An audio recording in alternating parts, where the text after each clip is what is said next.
अस्सलामु अलैकुम वरहमतुल्लाहि वबरकातुहू। दोस्तों, this is your brother Jameel Ahmed Khan and I welcome all to my YouTube channel. उम्मीद करता हूँ अल्लाह पाक की अमान में आप सब लोग होंगे और अल्लाह से दुआ करता हूँ कि अल्लाह पाक आप सभी लोगों को खुश रखे। दोस्तों, जैसा कि आपने थंबनेल में देखा होगा वीडियो के कि हम लोग इस वीडियो में डिस्कस करने वाले हैं सुदीप फार्मा का IPO के बारे में, जो कि अभी मार्केट में प्रेजेंटली चल रहा है। इसको अप्लाई करना या नहीं करना, इसके फंडामेंटल्स और इसका शरिया कंप्लाइंस भी मैं आपको इसमें बताऊंगा। और वीडियो के एंड में मैं आपको मेरा व्यू पॉइंट भी बताऊंगा कि मैं इसमें क्या करने वाला हूँ। तो देर किस बात की, चलिए अपन अपनी वीडियो को शुरू करते हैं। तो मैं आ चुका हूँ IPO के स्क्रीन पे। सबसे पहले ये सुदीप फार्मा कंपनी का जो नाम है वही बता दे रहा है कि फार्मा सेक्टर की कंपनी है। और ये कंपनी जो है क्या बनाती, ये कंपनी दवाएं बनाती। दवाएं के जो प्रोडक्ट्स है, जैसा कि आपका pharmaceutical excipients, food grade minerals, speciality nutrition ingredients serving over 100 countries. ठीक है, ये 50,000 मेट्रिक टन का प्रोडक्शन की कैपेसिटी रखती है कंपनी। और ये कंपनी मिनरल्स जैसे कि calcium, iron, magnesium, zinc, potassium and sodium, ये सारे जो केमिकल्स है ये दवाएं बनाने में काम में आते। तो वो सारे ये मिनरल्स को ये इसका प्रोडक्शन ये कंपनी करती। और ये कंपनी जो है 200 से ज़्यादा प्रोडक्ट्स जो है सप्लाई करती है। और कंपनी के R&D कैपेबिलिटीज़ भी है। और ये कंपनी माशाल्लाह से 30-35 साल पुरानी कंपनी है। 1990 में ये कंपनी स्टार्ट हुई थी। और ये कंपनी जो है 100 से ज़्यादा कंट्रीज़ में अपना माल एक्सपोर्ट करती।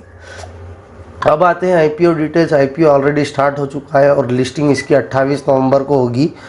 और IPO का जो प्राइस बैंड है वो है 563 टू 593 पर शेयर, जिसमें एक लॉट में आपको 25 शेयर मिलेंगे, जिसमें से टोटल इश्यू साइज 895 करोड़ का है, जिसमें सिर्फ और सिर्फ 95 करोड़ फ्रेश इश्यू है। बाकी का 800 करोड़ एग्जिस्टिंग प्रमोटर्स के जेब में जाएगा। यानी कि फ्रेश इश्यू ये एक नेगेटिव पॉइंट मैं समझता हूँ, क्योंकि जो IPO मार्केट में आ रहा है जिसकी वजह से ये लोगों को पैसा मिलने वाला है, वो सारा पैसा लगभग 90% of the money will go in the pockets of the promoters.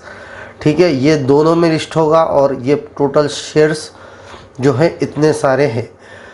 तो अब आते हैं कंपनी के फंडामेंटल्स पे। तो कंपनी के फंडामेंटल्स भी साउंड है, अच्छे खासे ये एसेट्स इसके बढ़ रहे हैं और इनकम इसकी बढ़ रही है।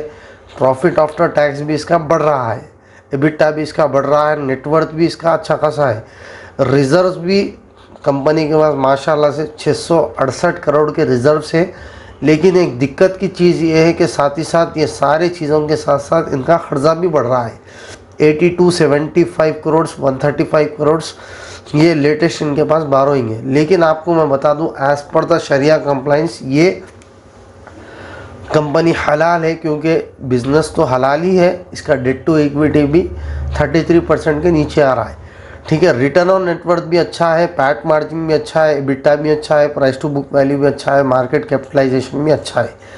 एक दिक्कत की चीज़ ये है कि यह IPO लाने का मकसद थोड़ा सा मेरे को अजीब दिख रहा कि IPO ये बंदे ला रहे 895 करोड़ का IPO, जिसमें से 95 करोड़ ही कंपनी को जा रहे हैं, 800 करोड़ पूरे प्रमोटर्स की जेब में जा रहे हैं।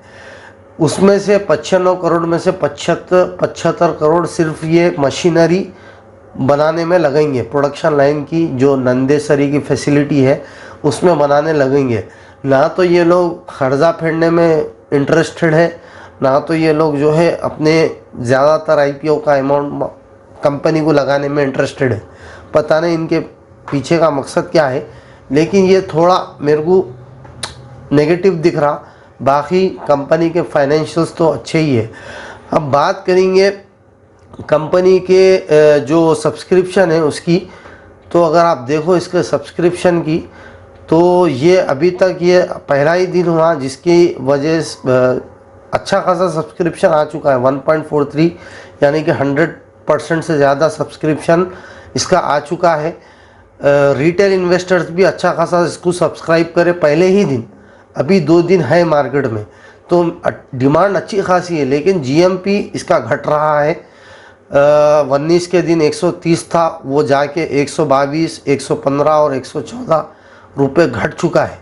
जीएमपी लगातार इसका घट रहा है, जिसकी वजह से ये एक दिक्कत की चीज़ हो सकती है।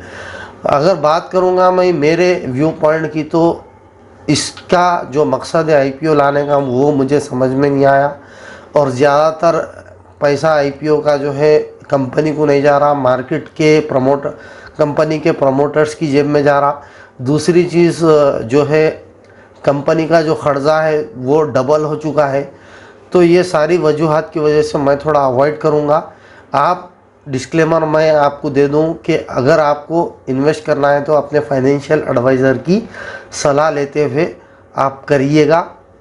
और मैं ना तो सेबी रजिस्टर्ड इंडिविजुअल हूँ, ना ही एक स्टॉक मार्केट का एक्सपर्ट हूँ।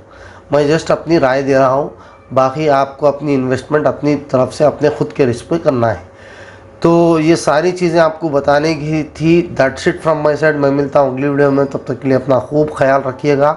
हाँ, और एक चीज़ ये है कि मार्केट में फार्मा से रिलेटेड और भी अच्छे अच्छे कंपनीज लिस्टेड है।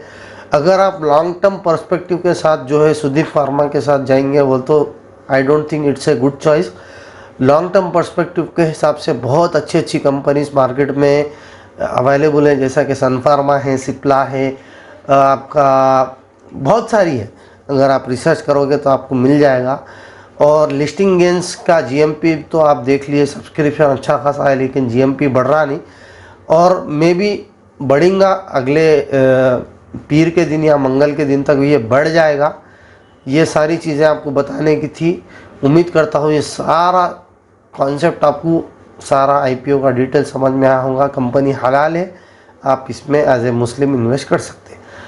अल्लाह हाफिज़। अस्सलामु अलैकुम व रहमतुल्लाहि व बरकातहू।